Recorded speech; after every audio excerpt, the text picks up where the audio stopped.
आत्मा में चलना। गलातियों की पत्री अध्याय 5 वचन 16 से 23 और अध्याय 6 वचन 6 से 18। पर मैं कहता हूं, आत्मा के अनुसार चलो तो तुम शरीर की लालसा किसी रीति से पूरी न करोगे, क्योंकि शरीर आत्मा के विरोध में और आत्मा शरीर के विरोध में लालसा करता है, और ये एक दूसरे के विरोधी है, इसलिए कि जो तुम करना चाहते हो वह न करने पाओ। और यदि तुम आत्मा के चलाए चलते हो तो व्यवस्था के अधीन न रहो। शरीर के काम तो प्रकट है, अर्थात व्यभिचार, गंदे काम, लुचपन, मूर्ति पूजा, टोना, बैर, झगड़ा, ईर्ष्या, क्रोध, विरोध, फूट, विधर्म, डाह, मतवालापन, लाल क्रीड़ा और इनके जैसे और काम है। इनके विषय में मैं तुमसे पहले से कह देता हूं, जैसा पहले कह भी चुका हूं, कि ऐसे ऐसे काम करने वाले परमेश्वर के राज्य के वारिस न होंगे। पर आत्मा का फल प्रेम, आनंद, शांति, धीरज, कृपा, भलाई, विश्वास, नम्रता और संयम है। ऐसे ऐसे कामों के विरोध में कोई भी व्यवस्था नहीं। और जो मसीह यीशु के हैं, उन्होंने शरीर को उसकी लालसाओं और अभिलाषाओं समेत क्रूस पर चढ़ा दिया है। यदि हम आत्मा के द्वारा जीवित है तो आत्मा के अनुसार चले भी। हम घमंडी होकर न एक दूसरे को छेड़े और न एक दूसरे से डाह करें। जो वचन की शिक्षा पाता है वह सब अच्छी वस्तुओं में सिखाने वाले को भागी करे।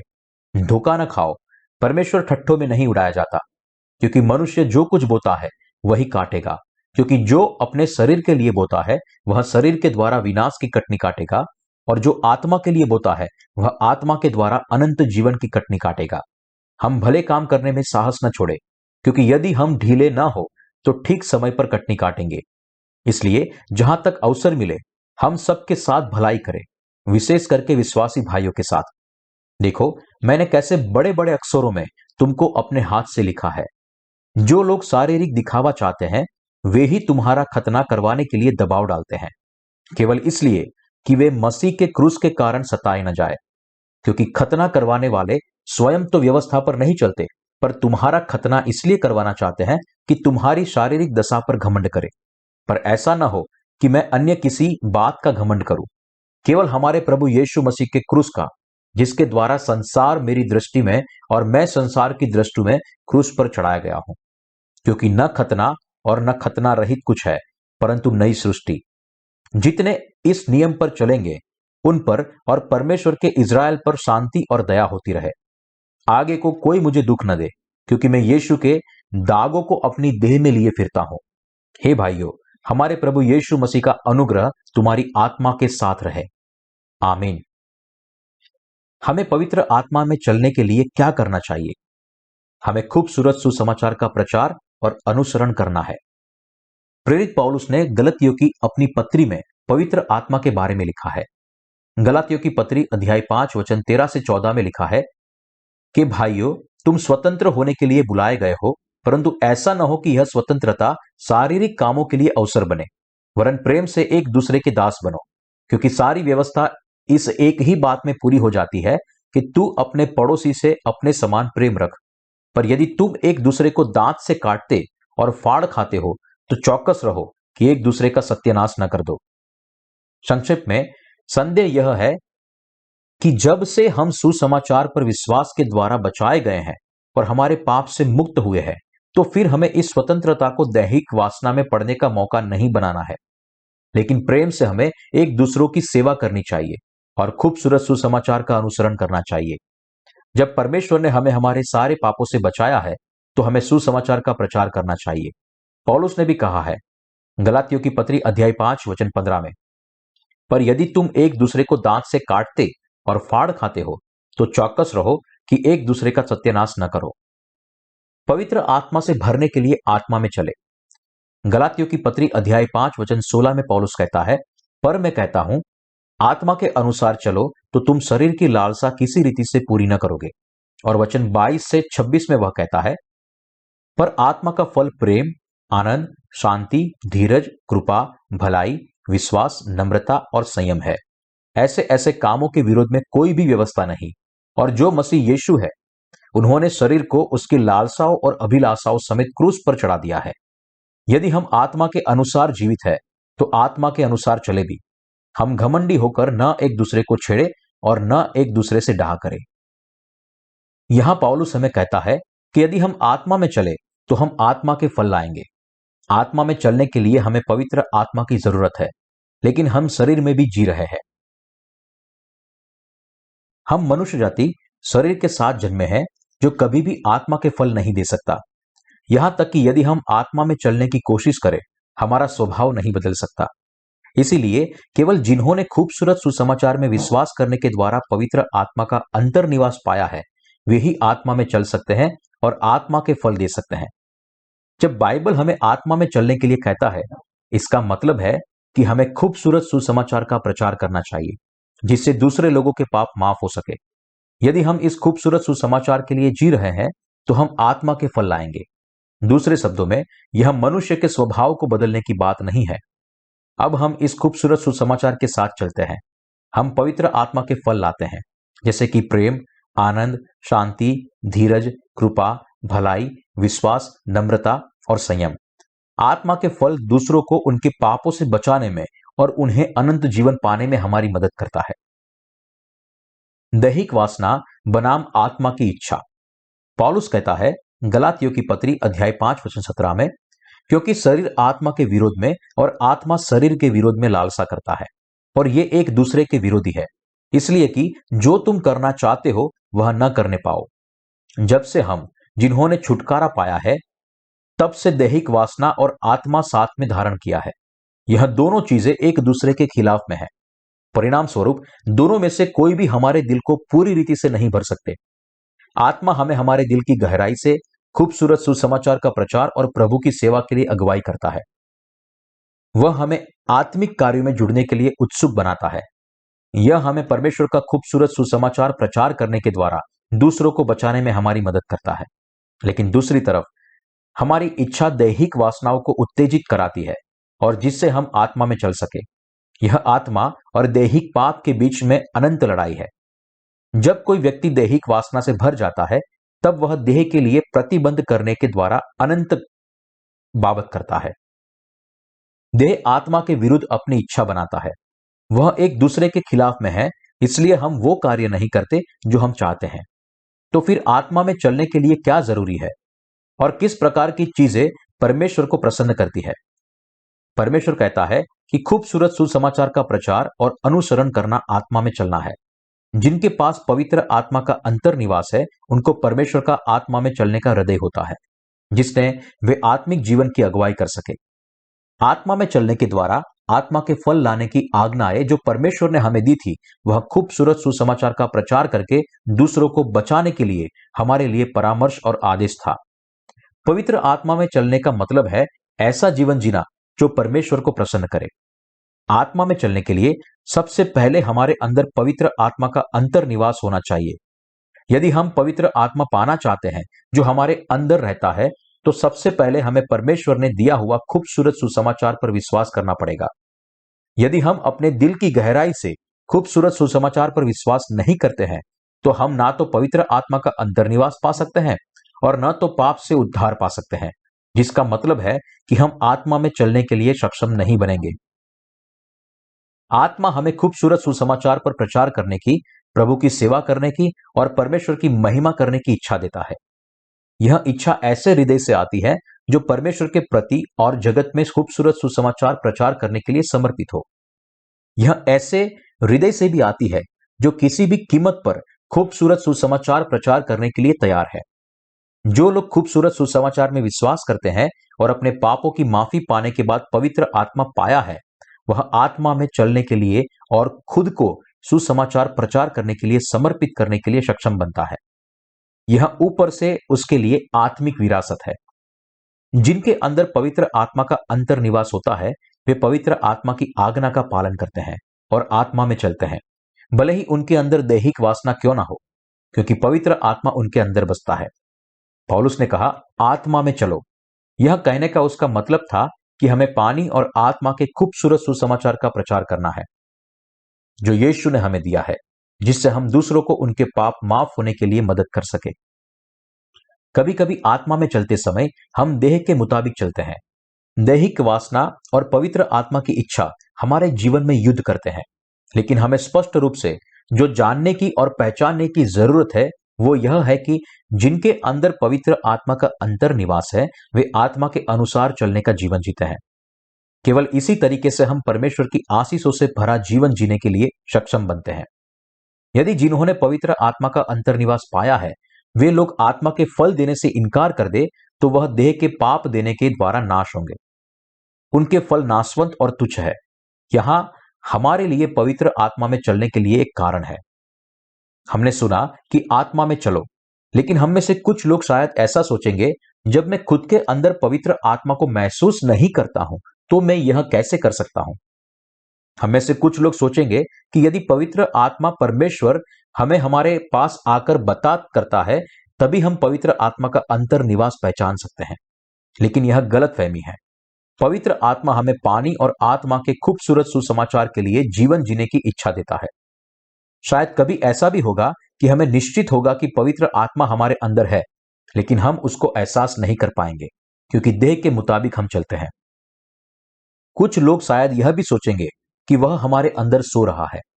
वे वह लोग हैं जिन्होंने पवित्र आत्मा प्राप्त तो कर लिया है लेकिन अभी भी देह में चल रहे हैं। यह लोग केवल अपनी देह को ही आराम देते हैं और ऐसा कार्य करते हैं और यह देव की बढ़ाती आवश्यकताओं के कारण अंत में नाश हो जाते हैं। यहां तक कि जिसने पवित्र आत्मा का अंतर्निवास पाया है वे भी दैहिक वासनाओं के अनुसार जीवन जीते हैं क्योंकि वे सोचते हैं कि ऐसा करना स्वाभाविक है, लेकिन जो देह के अधीन है वे देह के गुलाम बन जाते हैं। प्रभु हमें आत्मा के अनुसार जीवन जीने की बात करते हैं। इसका मतलब है खूबसूरत सुसमाचार की सेवा करना। इसका यह मतलब भी होता है कि हमें हमारा संपूर्ण जीवन पानी और आत्मा के खूबसूरत सुसमाचार के अधीन करना चाहिए। सुसमाचार में आनंदित होना और इसके द्वारा जीवन जीना आत्मा में चलना है। आत्मा में चलना क्यों, यह सीखने के द्वारा हमें कैसे जीवन जीना है। क्या आप आत्मा में चलते हैं? क्या जिस व्यक्ति के पास पवित्र आत्मा का अंतर्निवास नहीं है वह आत्मा में चल सकता है? जिसका नया जन्म नहीं हुआ है वे आत्मा में चलना क्या है वह नहीं जानता। इस तरह कई लोग अपने तरीके से पवित्र आत्मा पाने की कोशिश करते हैं। वे ऐसा सोचते हैं कि पवित्र आत्मा पाने की इच्छा और पवित्र आत्मा से भर जाना दोनों ही एक समान है। उदाहरण स्वरूप, जब लोग सभा के लिए आराधनालय में जाते हैं तब सेवक जोर से प्रार्थना करना शुरू करता है और लोग भी प्रभु का नाम लेने लगते हैं।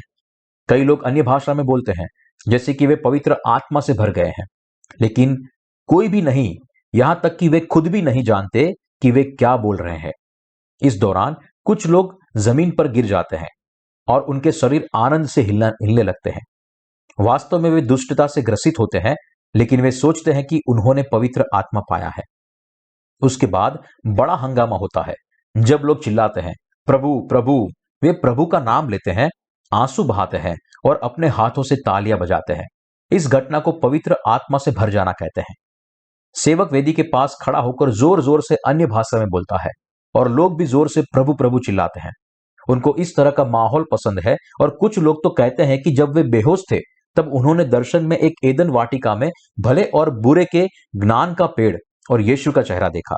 वे इस मिथ्या विचार को पवित्र आत्मा पाने का, उससे भर जाने का और उससे बात करने का तरीका समझते हैं। परमेश्वर और पवित्र आत्मा के बारे में उनके मिथ्या विचार उनके गलत कार्यों का परिणाम है। आत्मा में चलो। परमेश्वर नया जन्म पाए हुए लोगों को यह कहता है। इसका मतलब है कि उसे प्रसन्न करने वाले कार्यों को करना। पौलुस देह के कार्यों को पवित्र आत्मा के फलों के साथ तुलना करता है। उसने कहा, पर आत्मा का फल प्रेम, आनंद, शांति, धीरज, कृपा, भलाई, विश्वास, नम्रता और संयम है। आत्मा में चलने का मतलब है खूबसूरत सुसमाचार का प्रचार करना और दूसरों को उनके पापों से बचाना। यदि हम ऐसा करते हैं तब हम आत्मा के फल देने के लिए सक्षम बनते हैं। प्रेम, आनंद, शांति, धीरज, कृपा, भलाई, विश्वास, नम्रता और संयम आत्मा के फल है और हम आत्मा के यह फल केवल तभी दे सकते हैं जब हम खूबसूरत सुसमाचार के द्वारा जीवन जिए।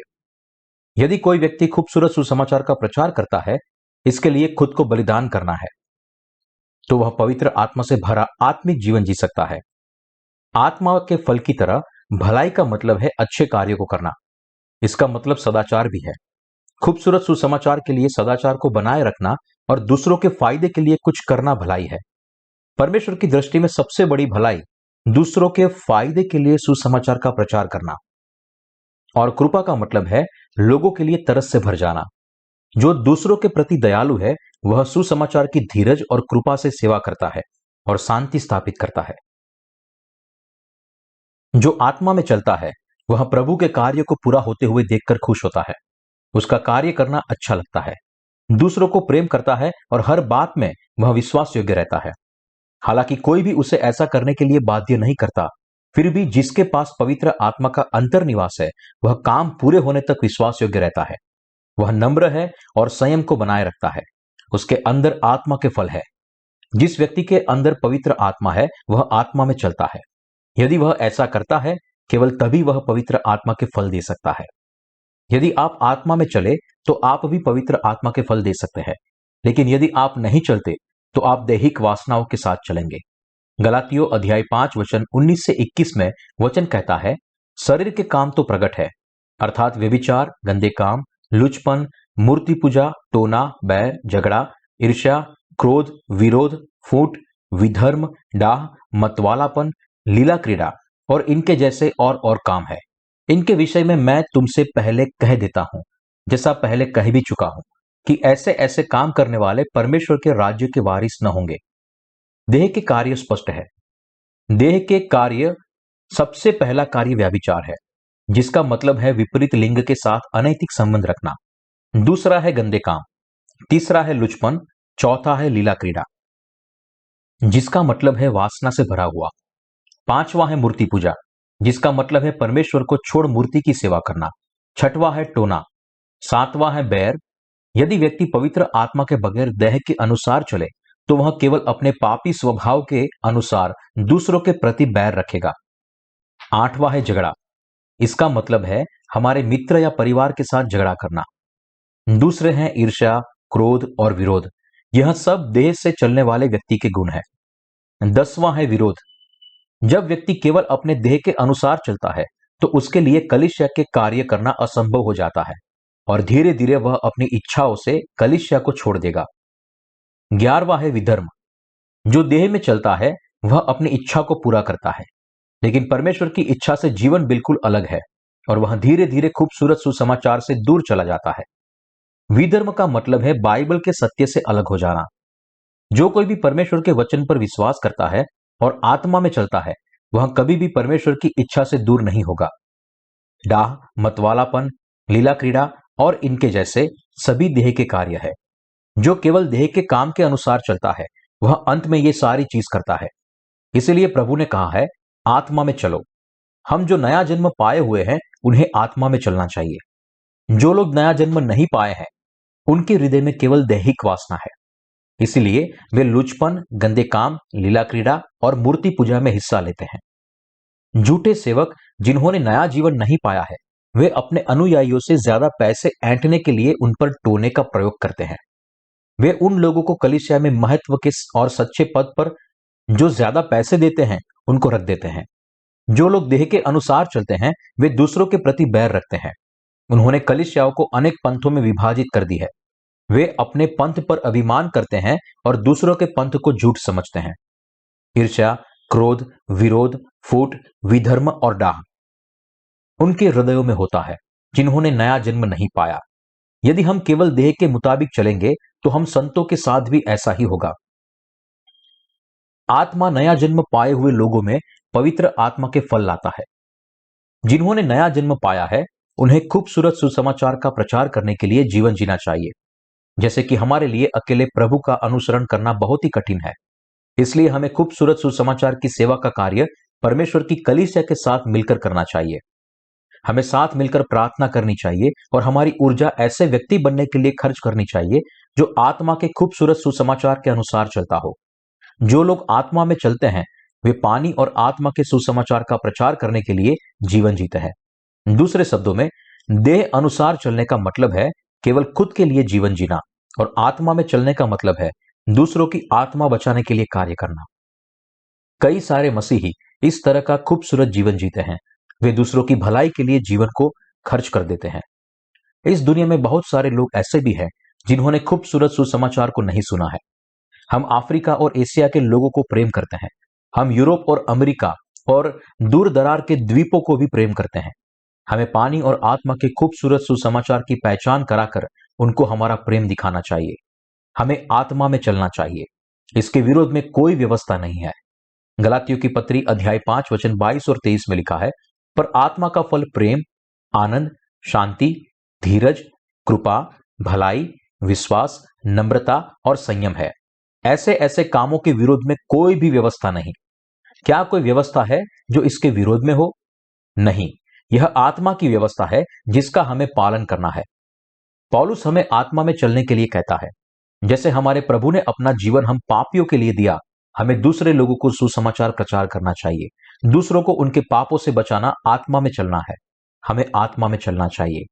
गलातियों की पत्री अध्याय 5 वचन 24 से 26 में पौलुस ने कहा है, और जो मसीह यीशु के हैं उन्होंने शरीर को उसकी लालसाओं और अभिलाषाओं समेत क्रूस पर चढ़ा दिया है। यदि हम आत्मा के द्वारा जीवित है तो आत्मा के अनुसार चले भी। हम घमंडी होकर न एक दूसरे को छेड़े और न एक दूसरे से डाह करें। यदि हम आत्मा में जीवन जीना चाहते हैं तो हमें खोई हुई आत्माओं को बचाने के लिए जीना पड़ेगा। हमें आत्मा के कार्य करना चाहिए और उसके साथ चलना चाहिए। परमेश्वर ने हमें जो पवित्र आत्मा दिया है वह हमें हमारे हृदय में यीशु के साथ जीने के लिए अगुवाई करेगा। पवित्र आत्मा सबके ऊपर राजा है। परमेश्वर हमें अपने प्रेम के साधन के रूप में इस्तेमाल करते हैं।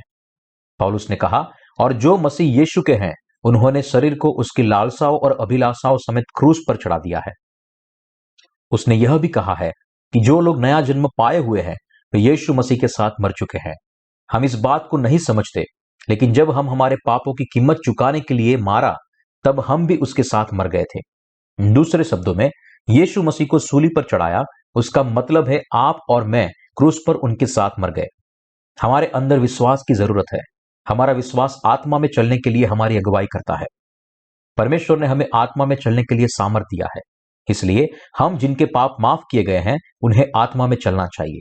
जिन्होंने पवित्र आत्मा पाया है उन्हें धन्यवाद देना चाहिए कि उनके पाप माफ किए गए हैं और खोई हुई आत्माओं के उद्धार के लिए खूबसूरत सुसमाचार का प्रचार करने के लिए अपना जीवन समर्पित करना चाहिए। हालांकि कोई व्यक्ति अपने पापों से माफी पा चुका है, लेकिन यदि फिर भी वह दैविक वासनाओं के मुताबिक जीवन जीता है तो वह प्रभु की कलीसिया से अलग हो जाएगा और उसकी सेवा नहीं कर पाएगा। प्रभु यीशु मसीह के दिन तक आपको और मुझे पानी और आत्मा के सुसमाचार के द्वारा जीवन जीना चाहिए। कभी भी दम्भी मत बनो, लेकिन पवित्र आत्मा की भरपूरी के द्वारा जीवन जियो। पौलुस ने कहा, हम घमंडी होकर न एक दूसरे को छेड़े और न एक दूसरे से डाह करें। घमंड क्या है? यह देह की वासना के अनुसार चलना है। इस दुनिया में बहुत सारे ऐसे लोग हैं जो अपने खुद के घमंड के लिए जीवन जीते हैं। कई लोग पैसे बटोरते हैं, श्रेष्ठता की और इच्छा रखते हैं, सांसारिक सुंदरता को प्रेम करते हैं और यहां अभी के लिए जीते हैं। इसमें कोई सच्चाई नहीं है और जैसे समय जाएगा वैसे यह सब कुछ गायब हो जाएगा। इसलिए जो लोग देह के अनुसार चलते हैं उन्हें घमंडी कहा गया है। यदि मनुष्य के पास समृद्धि हो तो क्या उसके दिल में शांति और संतुष्टि उससे आ सकती है? देह के फल धीरे धीरे नाश हो जाते हैं। सांसारिक चीजें दूसरों की भलाई के लिए नहीं होती, यह केवल खुद के लिए होती है। वह केवल व्यक्ति की खुद की देह के लिए होती है। बाइबल कहती है, नीति वचन अध्याय 11 वचन 24, ऐसे हैं जो छितरा देते हैं तो भी उनकी बढ़ती हो जाती है, और ऐसे भी है जो यथार्थ से कम देते हैं और इनसे उनकी घटती ही होती है। जो लोग नया जन्म नहीं पाए वे पैसे को बचा के रखते हैं, क्योंकि सांसारिक चीजें उनके लिए सब कुछ है। उनके अंदर दूसरों का ख्याल रखने की कोई बात नहीं होती, इसीलिए वे केवल अपने खुद की चिंता करते हैं। लेकिन बाइबल में कहा गया है कि ऐसे भी है जो यथार्थ से कम देते हैं और इससे उनकी घटती ही होती है। व्यक्ति देह की वासनाओं के अनुसार चलता है, लेकिन उसका परिणाम चोर आकर चोरी कर जाता है और उसे मार देता है।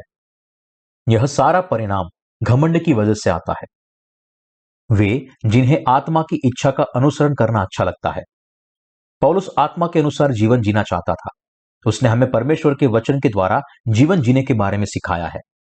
उसने गलतियों अध्याय 6 वचन 6 से 10 में कहा, जो वचन की शिक्षा पाता है वह सब अच्छी वस्तुओं में सिखाने वाले को भी भागी करे।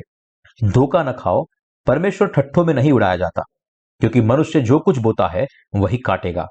क्योंकि जो अपने शरीर के लिए बोता है वह शरीर के द्वारा विनाश की कटनी काटेगा, और जो आत्मा के लिए बोता है वह आत्मा के द्वारा अनंत जीवन की कटनी काटेगा। हम भले काम करने में साहस न छोड़े, क्योंकि यदि हम ढीले न हो तो ठीक समय पर कटनी काटेंगे।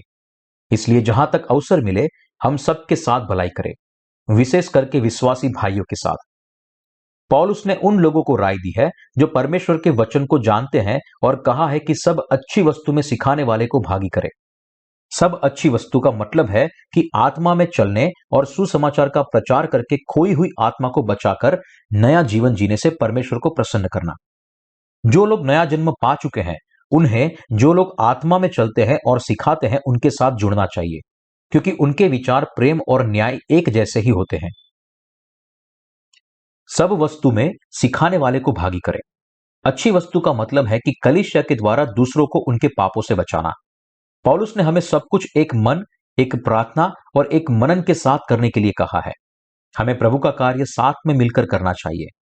पौलुस ने कहा है, धोखा न खाओ, परमेश्वर ठट्ठों में नहीं उड़ाया जाता, क्योंकि मनुष्य जो कुछ बोता है वही काटेगा। यहां ठट्ठों में उड़ाना का मतलब है हंसी उड़ाना और तिरस्कार करना। मतलब परमेश्वर की हंसी मत उड़ाओ और उसका तिरस्कार मत करो। किसी भी व्यक्ति को परमेश्वर के वचनों को हल्के में नहीं लेना चाहिए। वचन का खुद के लिए अनुसार विश्लेषण नहीं करना चाहिए, उसे तिरस्कार नहीं करना चाहिए। पौलुस कहता है, क्योंकि मनुष्य जो कुछ बोता है वही काटेगा। इसका मतलब है कि जो देह को बोता है वह भ्रष्टाचार काटेगा, लेकिन जो आत्मा को बोता है वह अनंत जीवन को काटेगा। यदि हम पानी और आत्मा के खूबसूरत सुसमाचार को बोएंगे तो हम क्या काटेंगे? हम अनंत जीवन और हमारे पापों से उद्धार प्राप्त करेंगे। हम दूसरों के पापों के छुटकारे के लिए और परमेश्वर की आशीष के द्वारा अनंत जीवन से दूसरों की आत्माओं की अगुवाई करके आत्मा के फल काटेंगे।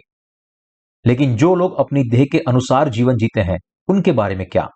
वे लोग भ्रष्टाचार काटेंगे और अंत में उनकी मौत होगी। उनकी मृत्यु के बाद कुछ भी नहीं बचेगा। मनुष्य खाली हाथ जन्म लेता है और खाली हाथ मर जाता है। यदि वह दूसरों को उनके पापों से बचाने का कार्य करे तो वे आत्मा के फल काटेंगे और अनंत जीवन पाएंगे। लेकिन यदि वे देह की वासनाओं के अनुसार चलेंगे तो वे भ्रष्टाचार काटेंगे। वे शाप को काटेंगे और दूसरों पर भी शाप लाएंगे। इसलिए पौलुस, जो विश्वास से जीने के बारे में सब कुछ जानता है, वह हमें देह के अनुसार चलने की राय नहीं देता। हम भले काम करने में साहस न छोड़े, क्योंकि यदि हम ढीले न हो तो ठीक समय पर कटनी काटेंगे। पौलुस परमेश्वर का सेवक था जो आत्मा में चलता था। जब लोग बाइबल में देखते हैं कि वह आत्मा में चला था, तो कुछ लोग सोचेंगे कि पवित्र आत्मा ने वह करने के लिए उसे सीधे आदेश दिया होगा, जैसे कि पौलुस, बाईं ओर जा और किसी को मिल, या तुझे उस व्यक्ति से दूर रहना चाहिए। लेकिन यह सच नहीं है। वह दूसरों को सुसमाचार प्रचार करके और उनकी आत्माओं को बचाने के लिए मदद करने के द्वारा आत्मा में चला था। जो लोग आत्मा में चलते थे उनके साथ जुड़कर भी पौलुस ने प्रभु की सेवा की थी। मसीहियों में ऐसे लोग भी हैं जो आत्मा में नहीं चलते, लेकिन देह की वासना के अनुसार चलते हैं। वे पौलुस का स्वागत नहीं करते, लेकिन उसका विरोध करते हैं और उसे बदनाम करते हैं। पौलुस कहता है कि जो लोग यीशु मसीह के चेले के विरोध में लड़ते हैं और उनको बदनाम करते हैं, उनके साथ मेरा कोई लेना देना नहीं है। यदि आप आत्मा में चलना चाहते हैं तो आपको सुसमाचार के अनुसार जीवन पड़ेगा। खतना किए हुए लोगों ने पौलुस को सताया। गलातियों अध्याय 5 वचन 11 में लिखा है, परंतु हे भाइयों, यदि मैं अब तक खतना का प्रचार करता हूं तो क्यों अब तक सताया जाता हूं? फिर तो क्रूस की ठोकर जाती रही। खतना किए हुए लोग वे थे जो खतना करने की हिमायत करते थे। वे कहते थे, यदि कोई यीशु में विश्वास के द्वारा नया जन्म पाता है तो उसे खतना करवाना चाहिए। यदि वह शारीरिक खतना नहीं करवाता तो वह परमेश्वर की संतान नहीं है, क्योंकि वह उसके पीछे पड़ गए। पौलुस विश्वास करता था कि छुटकारा और अनंत जीवन की आशीष केवल यीशु के बपतिस्मा और क्रूस पर के उसके लहू पर विश्वास करने के द्वारा मिलती है। उसने यही प्रचार किया। लोगों को धर्मी बनाने वाला विश्वास सत्य को सिखाने और उसके प्रचार करने के द्वारा आता है। पौलुस ने पानी और आत्मा के सत्य को बहुत ही महत्वपूर्ण बताया है। वह विश्वास करता था कि जो लोग सत्य को जानते हैं वे आत्मा में चलते हैं और इसलिए खतना करने की कोई जरूरत नहीं है। उसने यही प्रचार किया। लेकिन खतना किए हुए लोग विश्वास करते थे। व्यक्ति के उद्धार में विश्वास के लिए खतना बहुत ही महत्वपूर्ण है। हालांकि परमेश्वर के द्वारा दिए गए सुसमाचार के अलावा और कोई सुसमाचार नहीं है, और इसलिए हमें इसमें कुछ मिला नहीं है और कुछ घटाना भी नहीं है। जब पौलुस आत्मा में चलता था, तब वह अपने यहूदी अनुयायियों के द्वारा नकारा गया और सता गया। आगे लिखा है, अगर हम गलतियों की पत्री अध्याय 6 वचन 12 से 15 पढ़ते हैं, उसमें लिखा है, जो लोग शारीरिक दिखावा चाहते हैं वे ही तुम्हारा खतना करवाने के लिए दबाव डालते हैं, केवल इसलिए कि वे मसीह के क्रूस के कारण सताए न जाए। क्योंकि खतना करवाने वाले स्वयं तो व्यवस्था पर नहीं चलते, पर तुम्हारा खतना इसलिए करवाना चाहते हैं कि तुम्हारी शारीरिक दशा पर घमंड करें। पर ऐसा न हो कि मैं अन्य किसी बात का घमंड करूं, केवल हमारे प्रभु यीशु मसीह के क्रूस का, जिसके द्वारा संसार मेरी दृष्टि में और मैं संसार की दृष्टि में क्रूस पर चढ़ाया गया हूं। क्योंकि न खतना और न खतना रहित कुछ है, परंतु नई सृष्टि। और पौलुस ने खतना किए हुए लोगों से कहा, जो लोग शारीरिक दिखावा चाहते हैं वे ही तुम्हारा खतना करवाने के लिए दबाव डालते हैं, केवल इसलिए कि वे मसीह के क्रूस के कारण सताए न जाए। जो लोग देह की वासनाओं के अनुसार चलते हैं उन्हें पौलुस धिक्कारता है। वे देह के वासना के कार्य के अनुसार चलते हैं और उनके जैसे बहुत सारे लोग हैं, लेकिन पौलुस उनके साथ रिश्ता खत्म कर देता है। पौलुस ने कहा, पर ऐसा न हो कि मैं अन्य किसी बात का घमंड करूं, लेकिन हमारे प्रभु यीशु मसीह के क्रूस का। जगत के सारे पापों को उठाने के लिए यीशु मसीह ने यूहन्ना से बपतिस्मा लिया, और पौलुस और प्रभु ने बुलाए हुए सारे लोगों को बचाने के लिए वह क्रूस पर मर गया। पौलुस ने कहा, केवल हमारे प्रभु यीशु मसीह के क्रूस का, जिसके द्वारा संसार मेरी दृष्टि में और मैं संसार की दृष्टि में क्रूस पर चढ़ाया गया हूं। लेकिन न खतना और न खतना रहित कुछ है, परंतु नई सृष्टि। पौलुस जो संसार के लिए मरा हुआ था, लेकिन मसीह के द्वारा फिर से जिलाया गया। वास्तव में हम मसीह में मरे हुए हैं, लेकिन कई बार हम इस बात को भूल जाते हैं। हमें इस बात पर विश्वास करना ही चाहिए। यदि हमें इस सत्य पर विश्वास नहीं है, तो हम देह की वासना और हमारे परिवारों से बंधे हुए हैं, और यह हमें प्रभु के साथ चलने से रोकता है। हमारी देह इतनी कमजोर है कि हमारा परिवार भी हमें उसके साथ चलने में मदद नहीं कर सकता। केवल प्रभु हमारी मदद कर सकते हैं। लेकिन अब हम संसार के लिए क्रूस पर चढ़ गए हैं। कैसे कोई मरा हुआ मनुष्य संसार के लोगों को सांसारिक बातों में मदद कर सकता है? जो लोग इस संसार में मर चुके हैं, उनके पास कोई सांसारिक चीजें नहीं होती। यीशु पुनरुत्थित हुआ था। उसका पुनरुत्थान हमें आत्मिक जीवन में नया जन्म पाने की अनुमति देता है। यहां हमारे पास नया कार्य, नया परिवार, नई आशा है। हम नया जन्म पाए हुए लोग हैं। हम स्वर्ग के सैनिक हैं। इसलिए परमेश्वर के वचनों को प्रचार करना हमारी जिम्मेदारी है। पौलुस अंगीकार करता है कि वह सांसारिक रीति से नहीं, लेकिन आत्मिक तरीके से दूसरों को उद्धार पाने में मदद करने वाला व्यक्ति था। उसने कहा कि वह पहले मर चुका है और यीशु मसीह के द्वारा फिर से जिलाया गया है। आइए ऐसे व्यक्ति बने जो ऐसी ही गवाही देने वाला हो। पौलुस गलातियों की पत्री अध्याय 6 वचन 17 और 18 में कहता है, आगे को कोई मुझे दुख न दे, क्योंकि मैं यीशु के दागों को अपनी देह में लिए फिरता हूं। हे भाइयों, हमारे प्रभु यीशु मसीह का अनुग्रह तुम्हारी आत्मा के साथ रहे। आमीन। पौलुस ने प्रभु यीशु के दाग लिए थे। उसने आत्मा में चलने के लिए प्रभु के लिए अपने स्वास्थ्य की भी चिंता नहीं की। जब वह धीरे धीरे अपने देखने की क्षमता खो रहा था, तब वह लिख भी नहीं सकता था। इसलिए जब वह परमेश्वर के वचन बोल रहा था, तब उसकी कुछ पत्रियां उसके साथी तिर्तियुस ने लिखी थी। भले ही वह शारीरिक रूप से कमजोर था, फिर भी वह आत्मा में चला और उसके द्वारा वो खुश था। और उसने कहा, दूसरा कुरिन्थियों पत्र अध्याय 4 वचन 16, यद्यपि हमारा बाहरी मनुष्यत्व नष्ट हो जाता है, तो भी हमारा भीतरी मनुष्यत्व दिन प्रतिदिन नया होता है। पौलुस हमें राय देता है कि हम आत्मा में चलने वाले नम्र व्यक्ति बने। उसने ऐसा भी कहा है, आत्मा में चलने का मतलब है सुसमाचार के लिए जीना। आपको और मुझे यह बात याद रखने की जरूरत है कि आत्मा में चलने का मतलब क्या है। हमें सुसमाचार के लिए जीने की बजाय नाश होने वाली चीजों के पीछे नहीं भागना चाहिए। आइए हमारे बाकी के जीवन में विश्वास से आत्मा में चले। अब पानी और आत्मा के सुसमाचार में विश्वास करने से सच्चा आत्मा हमारे हृदयों में है। यदि हम सुसमाचार के अनुसार प्रार्थना करेंगे, तो निश्चित ही परमेश्वर उत्तर देगा। आत्मा के फल देने का मतलब है कि आत्मा में चलना और आत्मा को छुड़ाना। जब हम आत्मा में चलते हैं और सुसमाचार के अनुसार जीवन जीते हैं तो आप भी पवित्र आत्मा के फल दे सकते हैं, जैसे कि प्रेम, आनंद, शांति, धीरज, कृपा, भलाई, विश्वास, नम्रता और संयम।